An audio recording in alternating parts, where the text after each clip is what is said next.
lives in Liverpool. But before we do, I just want to mention, if it wasn't for the River Mersey, none of us would be here today. So I always like to start the tour at the River Mersey because that was the start of Liverpool. In the 1200s, King John, probably wasn't a very nice king, very good to Liverpool though, he sent his men to the north of England to fight, for an embarkation point for his men to go to Ireland to fight battles over there. Prior to this, they'd been using the River Dee in Chester, but that was now silting up. So the men landed on the banks of the River Mersey. There was nothing here then, 7 streets, a little fishing village. And it was very slow to start growing at first. But by the time we got to the reign of Queen Victoria, we were the second greatest port in the British Empire. So as it started to grow, people were coming from all over the country, England, Ireland, Scotland, Wales, all of these people very musical, very lyrical. Then we started to do trade further afield in Europe, Sweden, Portugal, Spain, France, etc. And then further afield again, India, China, Africa. All these people coming here, seeing here and saying, hey, this is quite a nice place, the girls look good, I might as well stay.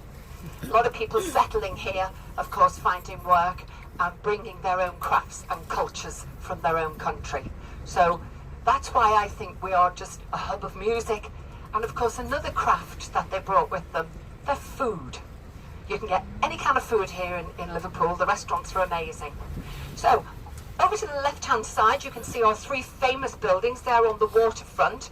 That's down at the pier head. That's where you'll catch a ferry to cross the Mersey, made famous in the 60s by another great Liverpool band called Jerry and the Pacemakers. Jerry Marsden still lives on the Merseyside area. He lives across the River Mersey in North Wales. So we call it kind of Liverpool by the sea is Wales. And there you can see the Liver building, which is our most famous, our most iconic building, with the 2 birds sat on top of the domes, doing a very important job here in the city. The female bird looks out over the River Mersey, making sure all the sailors come home safely from their voyages, while the male bird looks out over the city centre to make sure all the bars open on time, doing a very important job.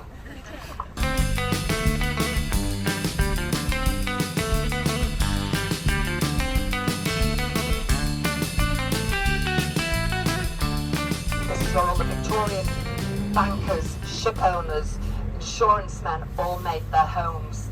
And as I said, they made homes for their workers, the dockers too. On the right-hand side there is a Cypriot, a Greek Cypriot church. Ahead to the right is a Welsh church. Alan Williams, the Beatles' first manager, came from our Welsh community. A Unitarian church beside a Jewish synagogue. Not the synagogue that the Beatles' second manager, Brian Epstein, worshipped at. His was a little bit further in the south. But if you look down this left-hand side, all these old Victorian villas, look down to the left and you'll see lots of streets of little houses. Down in Rosebery Street in 1957, a street party was taking place. So all the streets looked like that, little terraced houses. In 1957, we were celebrating Empire Day. There were parties going on in streets all over Liverpool. Any excuse for a do. June the 22nd, the street party in Rosebery Street were being entertained by a group of teenage teddy boys who called themselves the Quarrymen. The leader of the band was a boy called John Lennon. How many of you on the bus had John Lennon as their favourite Beatle? Oh, well, we'd have been okay. We could have been friends. But anybody who liked John, forget it. He was mine. There's no way we could have been friends. So John Lennon, the leader of the band, he went to Quarry Bank School. A couple of the lads in the band also went to the same school as him. The rest of the boys lived in the same area as him. And a couple of them went to a school in Liverpool city centre called the Liverpool Institute.